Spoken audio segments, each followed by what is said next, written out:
What if I told you that hidden within your very being is a fragment of something primordial, a living ember of the original fire that once lit the universe, a birthright so profound, most have forgotten it even exists? Imagine, you're not merely a collection of atoms, not just a flicker of consciousness in an indifferent cosmos. No, beneath your doubts and daily routines, there pulses a divine spark, an echo of the source, the ineffable unity before creation's shattering. Why have traditions across continents and millennia all hinted at this secret? Why did sages from Egypt to India guard its meaning in riddles, encoded in myths and veiled languages? Was this knowledge too dangerous, too transformative, for common use?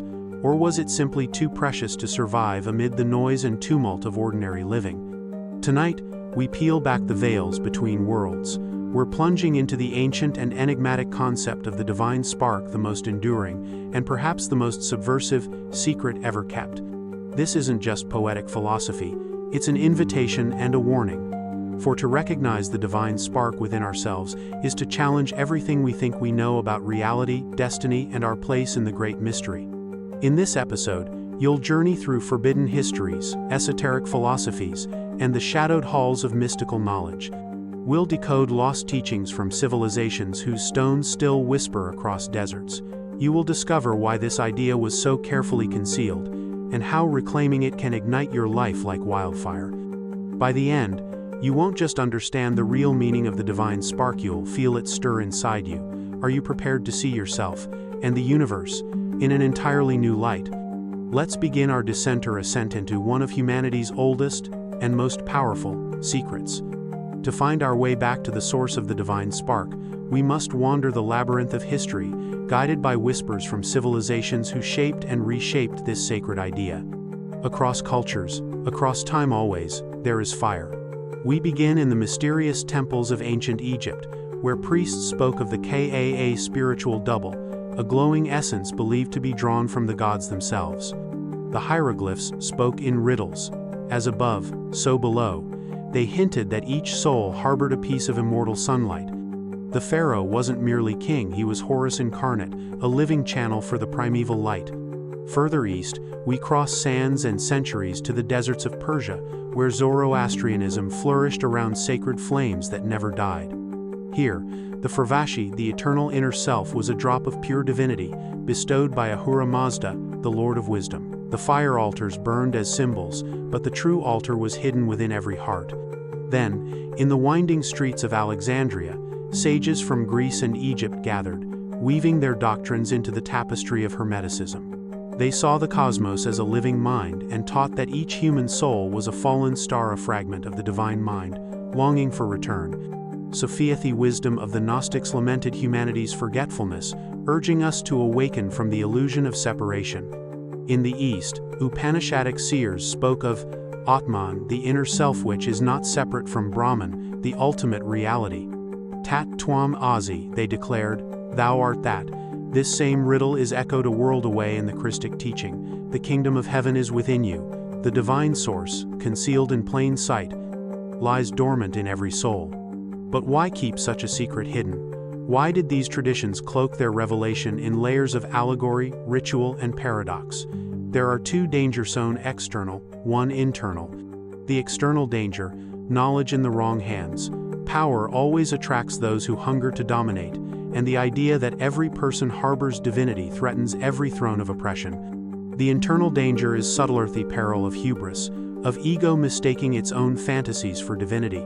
True awakening demands sacrifice and humility. Only those who search sincerely, prepared to dissolve the false self, find the keys to this kingdom. Even as time marched on and empires rose and fell, the teaching persisted, though often it splintered and grew hidden. Gnostic Christians, persecuted as heretics, preserved the doctrine underground. Sufi poets, forbidden from speaking plainly, sang of the beloved, the divine spark, in ecstatic, secret poetry. Kabbalists whispered in the darkness, mapping the descent and ascent of the soul in intricate diagrams. Each tradition, in its own tongue, insists, the universe is not foreign nor arbitrary, you are not a mere bystander. The divine spark resides in you, longing to be remembered, and to remember itself is to remake the world. Let us peel away the veils. What truly is the divine spark? On the surface, it sounds poetic, maybe even fanciful. Yet behind the poetry lies a secret engine, a mechanism of consciousness spoken of in whispers by mystics and initiates. The divine spark is not just metaphor or myth, it is the living essence of Source, planted deep within the soil of your being. Imagine, before time began, before the stars flared into existence, there was only the luminous unity, the heart beyond all things. And when this unity shattered, when it poured itself into form and matter, every soul received a sliver of that original radiance, a secret flame. There's an ancient Gnostic parabola story painted in the shadows of catacombs. They called it the Pearl of Great Price. A child of royalty is sent from their heavenly home to a distant, foreign land, tasked with retrieving a precious pearl guarded by a serpent. But once there, the child drinks the wine of that world, forgetting their origin and mission. Years pass in slumber, until a whisper from their true home awakens them. They remember who they are, why they came, and the glory awaiting their return. This is our tale. According to esoteric wisdom, each of us is the lost child. The serpent is forgetfulness. The world's wine is the fermentation of experience, ego, and illusion. The divine spark is the letter of flicker inside you that refuses to be extinguished, no matter how deep you're forgetting. Philosophically, the spark is the paradox of identity. You are both the wave and the ocean. You may feel isolated, a drop in a storm. Yet, in the most secret part of your being, you are water from the same source, forever yearning to reunite with the sea. This is why you are drawn to beauty, to truth, to the mysterious ache of longing. It is the spark calling you home. But why all the forgetting? Why cloak the infinite in the fragile, bewildering garments of the finite? Mystics say, it is only through separation that the soul comes to know itself. Like a flint striking stone, the spark must be hidden, compressed, to ignite at the appointed moment. Our challenges, our pain, even our confusions, these are the alchemical furnace in which the spark is revealed and refined. All traditions, in their own coded ways, teach that awakening to this spark is not a matter of belief, it's a lived experience. Some tell of moments of awe before nature's grandeur. Others describe inward journeys through meditation or prayer, where the outer world vanishes and only the spark remains luminous, indivisible, enthralling. Pause and ask yourself, have you ever glimpsed it? A sudden knowing, a stillness, a sense of burning clarity beyond language. It can be terrifying, shattering, liberating. For a moment, you remember, you are more than your name or history, you are a piece of the great fire, exiled and yearning, yet always already home. So now, let us journey deeper, where the divine spark is more than a comforting myth or glimmering abstraction. It is the paradox at the center of existence, both hidden and inescapable. But here, in this twilight between worlds, we must face shadow as well as light, for the divine spark, misunderstood, becomes a snare as easily as a path. Consider, throughout history, many have believed awakening the spark meant achieving supernatural powers or escaping the world entirely. Medieval alchemists sought to transmute lead into gold, believing the true gold lay hidden within. Some lost themselves in the glitter of phenomena, mistaking psychic fireworks for genuine illumination. Even now, in the modern age, the spark is so often diluted, recast as mere self-esteem, positive thinking, or magical wish fulfillment. But the esoteric traditions warn us, the real spark is not conquered or possessed. You do not own it, you become it. The journey is not upward, but inward toward greater truth, greater vulnerability, greater surrender to the unknown. The ego, that tireless builder of walls and masks, often covets the spark's light for its own glory, yet the spark reveals itself only through humility, service, and selfless love. There are deeper paradoxes. The divine spark is both yours and not yours. It is wholly intimate and yet impersonal. The eye with which you see God is the eye with which God sees you, as the mystic Meister Eckhart wrote. The closer you come, the more your separate self feels as though it dissolves into something vaster, timeless, and utterly familiar. Some fear this erosion of me, clinging to separateness. Others experience a great letting go, a homecoming of the soul. Let's explore another layer, the Kabbalistic legend of the shattering of the vessels. In primordial times, it is said, the divine light was too intense to be contained, and the vessels created to receive it shattered. Fragments of this light, hidden within shards of matter, became the divine sparks. Our task, as living beings, is to find and liberate these sparks through acts of awareness, compassion, and creativity. This idea reframes all of life. Even suffering and brokenness harbor hidden light, waiting to be redeemed. More modern interpretations find echoes here. In depth psychology, Carl Jung touched on the concept of individuation, the integration, not rejection, of our shadow and unconscious depths. The spark is not about denial or escape, but the embrace of all we are transcending without bypassing. In quantum physics, too, we glimpse the secret. At the tiniest scale, all is interconnected fields, a unity expressed as multiplicity. And here's a secret rarely whispered: not all sparks are awakened equally. Some remain dormant, sleeping across many lifetimes. Others flare to life in moments of heartbreak or awe, catalyzed by pain, loss, or beauty. This is not a judgment, but a mystery of timing and readiness. The world needs both the slumber and the awakening, the dormancy and the blaze. There are also many misconceptions: the idea that the divine spark is a guarantee of personal greatness, or a license for selfishness. In truth, the awakening is almost always accompanied by humility, a recognition of one's place in the infinite web, a sharpened sense of responsibility to one's fellow beings. A little-known insight: some mystics say the divine spark is shepherded by forces unseen, call them guides, demons, or simply the undercurrents of destiny. Serendipity, intuition, uncanny meetings, these may all be the spark's way of nudging you toward remembrance. The more you honor it, the more synchronicity seems to light your path. Yet, the greatest paradox remains: the divine spark is already fully present.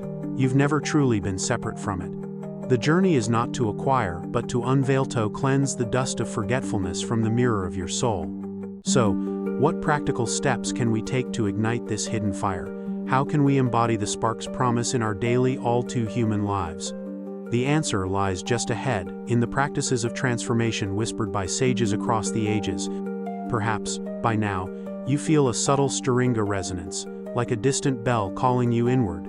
But how do you begin? The divine spark isn't merely a concept to ponder, it is a living experience, yearning to be awakened and embodied.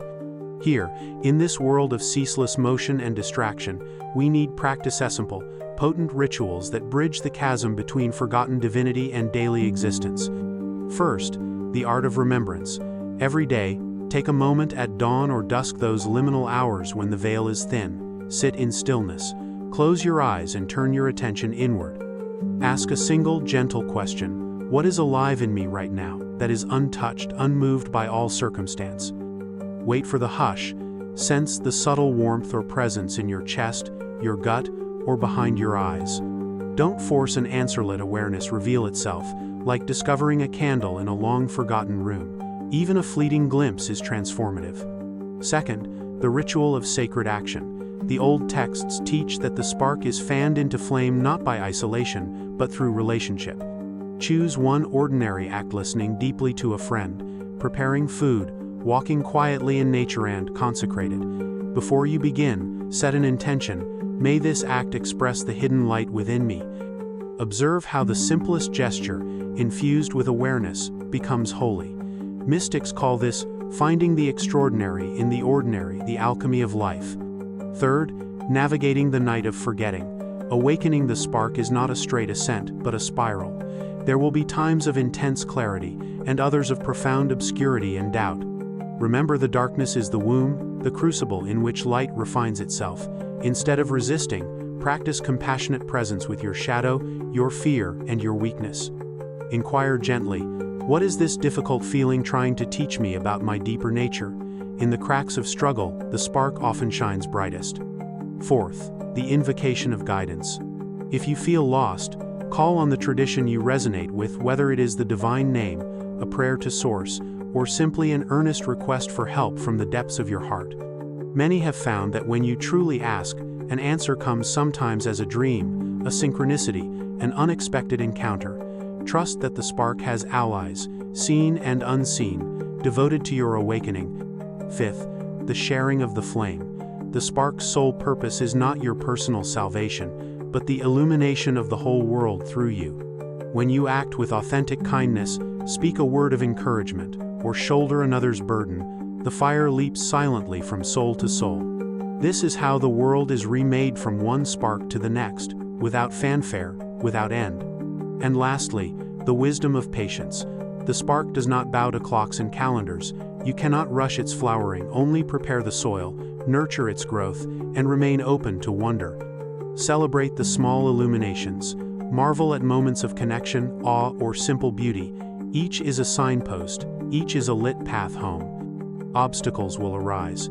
Ego may seek to exploit the spark, mistaking power for wisdom. Discouragement may whisper that you are unworthy, too broken, too ordinary. Remember, the spark is indifferent to such illusions.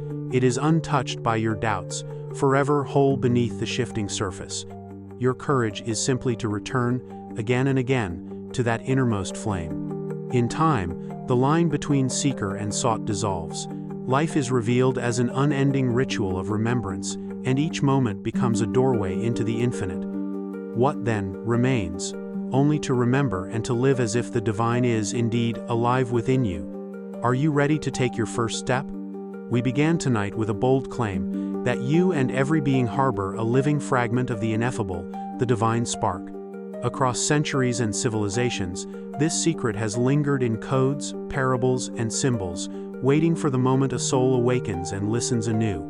We have traversed the whispered corridors of lost temples, pondered the riddles of ancient mystics, and walked the winding path from forgetting to remembering. You have seen how the spark is both a shattering and a uniting, a call to humility and a summons to greatness, not as the world measures it, but as the soul feels it. You now know, the divine spark is not reserved for saints or sages. It burns quietly in you. It survives the nights of despair, the storms of doubt, the long silences when you feel most alone. It is the gentle warmth in your chest, the sudden clarity in your mind, the wordless longing that nothing in this world can satisfy. To remember the spark is to remember who you truly are, not a stranger in an indifferent cosmos, but a participant in the eternal dance of creation. If you choose to tend this inner flame, to honor it in thought, word, and action, you become a beacon. Your spark ignites others. The hidden light of the world fragmented, forgotten begins to kindle anew, wherever you walk, whatever you touch. So, I invite you, pause in the midst of your busyness tonight. Listen to the quiet pulse beneath your thoughts. Let yourself wonder, what if the secret of the universe waits within me, longing to be lived? What might change if you simply believed that, just enough to act as if it were so? Share your reflections in the comments. Tell us about moments when you felt that inner fire, or questions this journey has awakened in you. Subscribe for more explorations of ancient wisdom, and let this community be your circle of light. The mystery persists, as it must, but tonight, let the spark speak. Until next time, keep seeking, keep shining. The fire remembers.